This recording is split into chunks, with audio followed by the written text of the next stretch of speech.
61, post-menopausal, 100 days. Janet Jackson, 1995 body. Can it be done? We're going to find out. Out of the blue, I'm changing my tune. They think I'm singing off key and coming unglued. How do you maintain consistency when life gets in the way? Good question. Okay, good morning. It is day 14. We are at the end of the second week of the 100-day challenge, and this is Life with Dr. Shari Hall. As you can see, I'm already sweating because I'm halfway through the workout that I'm doing for today.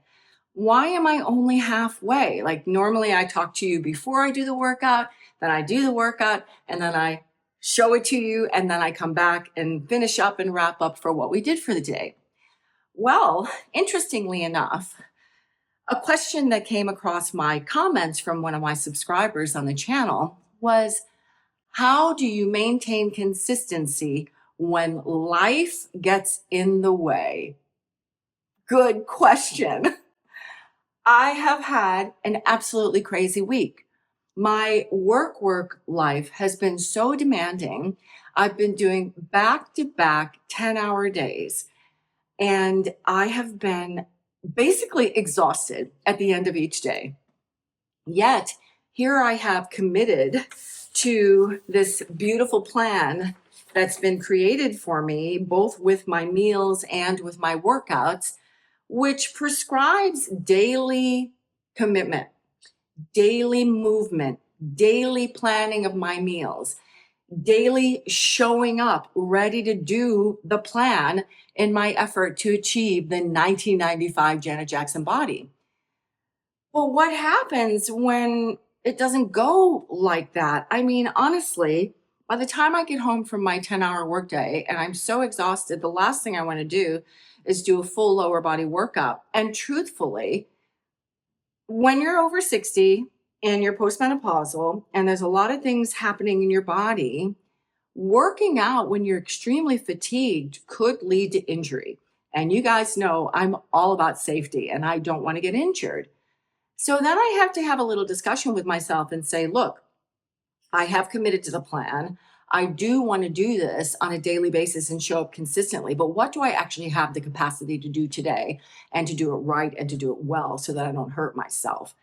It's important when you're doing all these workouts that you maintain good form. And when you start to see your form sort of slacking off a little bit and you feel like, oh, I'm not lifting this right, or, I'm bending a little bit differently, or I'm not maintaining my abdominal core strength and my muscles there, you need to back off a little bit. And you may need to back off in intensity. You may need to back off in the repetitions that you're doing. You may need to back off in the amount of weight that you're carrying. And I don't want to do any of that. I want to go full throttle every single workout that I'm doing. And I want to make sure with my eating plan that my meals are structured and regular. And I don't want sort of spontaneous things happening that throw me off track, like being fatigued.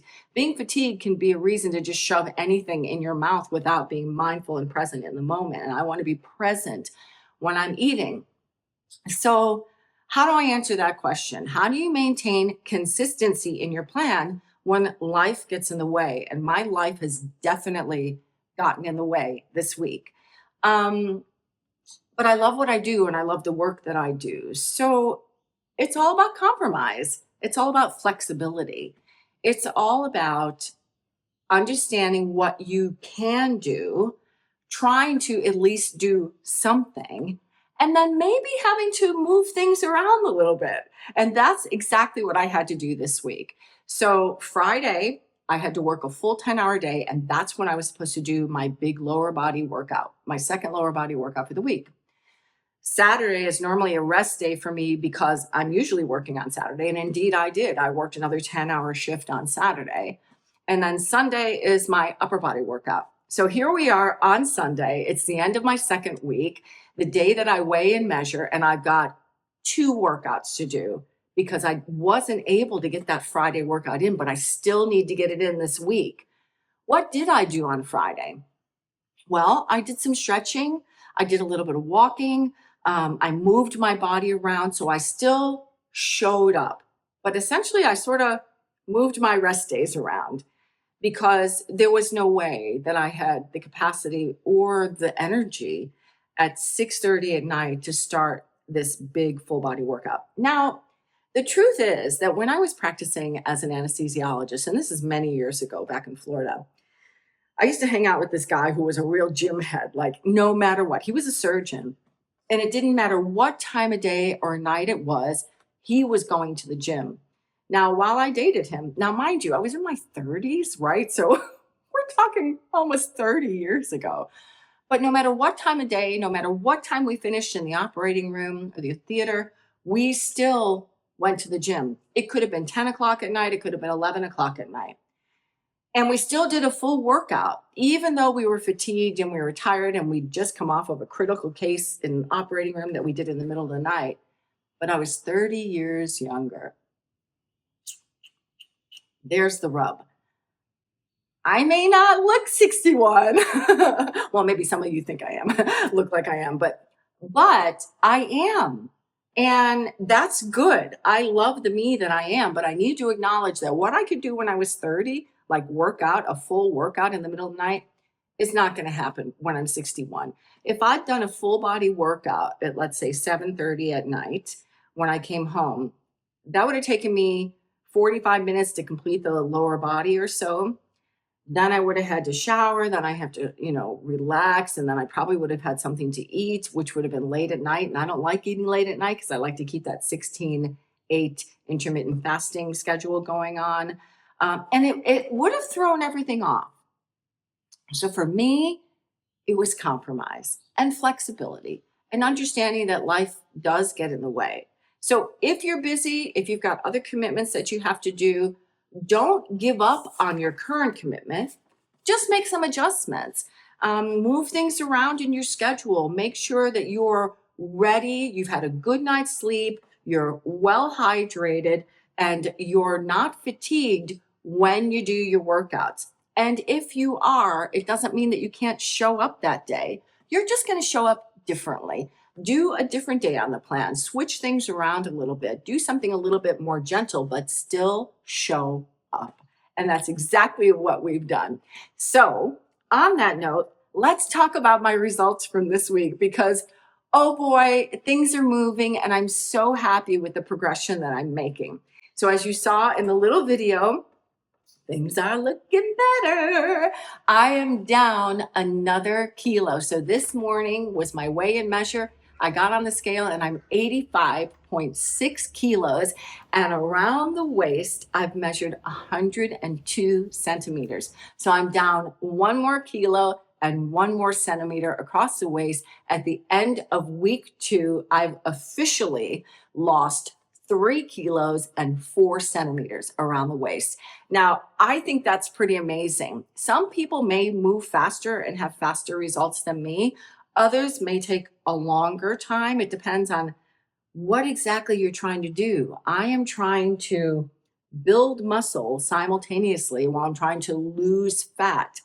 Can be pretty tricky sometimes, right? Muscle's heavier than fat. So if I'm working out and I'm putting muscle mass on, and that's heavier than the fat that I'm losing, the scale might not actually reflect as well what you see in the photos. So I pay attention to how I feel. I definitely feel better. How my clothes are fitting me. My clothes are absolutely getting looser.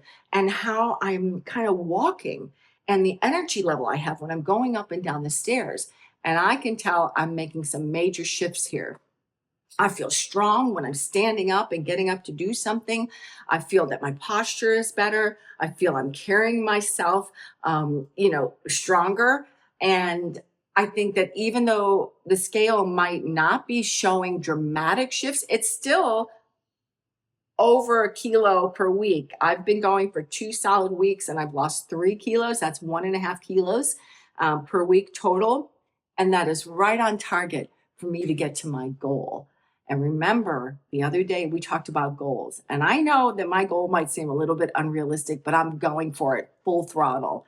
And I'm so grateful that you're with me on the journey. So down a kilo, down a centimeter, halfway through the Sunday workout. Let's get to the rest of it.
Okay, everybody, we got through it. I may have done it in bits and pieces, but we finished the workout. I am tired, okay? That was full on, total upper and lower body, so a full body workout. It took me a bit of time because I did it in divided sections, and I still haven't really done my cool down yet. But I think I'm just going to stretch a little bit and then go for a walk this afternoon because I haven't been outside for a walk since a couple of days ago, and I love being out in nature, and it is such a spectacular day here on the Sunshine Coast. So we're going to take advantage of that this afternoon and really just have a gentle walk and keep those muscles and joints nice and limber. I will post everything that I did today in the description below so you can see the full body workout that I did. I did start to decrease the number of sets towards the end because I could tell that I was getting tired. And once again, for me, it's all about injury prevention. So I have to be mindful of that. But what I did today was my lower body strength workout B. So my second lower body workout for the week, which was supposed to be on Friday. And I did my upper body strength workout B, which is supposed to be today on Sunday. It involves everything. You'll see it all in the description below. And I'm very happy to say that I can now tick off what I was supposed to do on day 12. So that is officially done. And I can now tick off that I completed day 14. So I'm going to do that as well. Oh my God. So we're talking about work-life balance, and, you know, life gets busy. This is a world where everything seems to be nonstop. We're always connected, and we don't have a lot of time to shut down because we're so busy doing all the things that we're supposed to be doing, which often leads to moments of self-sacrifice, you know, rather than self-care. And this part of my life, this journey is all about joy and self-care. Yet I still love working and I still love contributing every day. And it just so happens that this week was a very demanding work week. So I had to work around that. And that was an answer again to one of our beautiful subscribers who asked a question about how do you stay consistent when work and life get in the way. You just give yourself a little bit of compassion. Be flexible in your schedule, but still try to show up and do something every day. Do what's within your capacity. And if you have to change things around and move things around during the week, that's absolutely okay, but get it done. And if you don't get it done, you know, a little forgiveness goes a long way. And maybe you could just push a little harder next week when you have a little bit more breathing space in your schedule. But for me, I need to show up every day. I have a challenge that I set myself for, a goal that I think is realistic, although some other people might think it's unrealistic, and I really want to get there. So I'm showing up every day. What's next? Tomorrow is definitely a rest day for me. So it'll just be either a gentle walk, a little bit on the spin bike, some stretching and mobility. But we will start week 3. So this afternoon, I go back to my AI agency and we create the plan for week 3. We might do a little bit of tweaks in the meal plan again. And next week, week 3, we're going to start to put a little bit more compound, more functional exercises in. So for the past 2 weeks, we've been sort of focusing on isolated muscle groups, biceps, triceps, working on the quads, and then the glutes or the core. But now we want to try to combine those exercises so that we're doing something that's using everything. So you're going to start to see things like a squat and then a shoulder press, a squat and then a shoulder press, so that we're doing more functional, more compound exercises using the full body. Really looking forward to the workouts that we have planned this week. And I'm glad that that's done. I'm so ready for breakfast. And I know my husband is too. He's been patiently waiting for me to say, I'm done with my workout. Let's make some breakfast now. So that's all we have for today. This is Life with Dr. Shari Hall, the 100-day challenge. See you soon.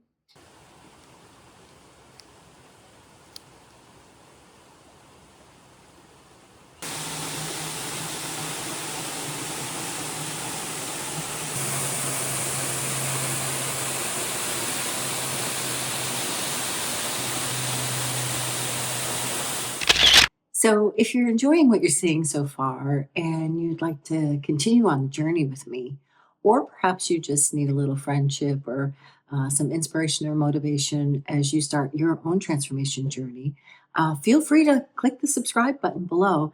I'd love to have you along. So, subscribe. Okay.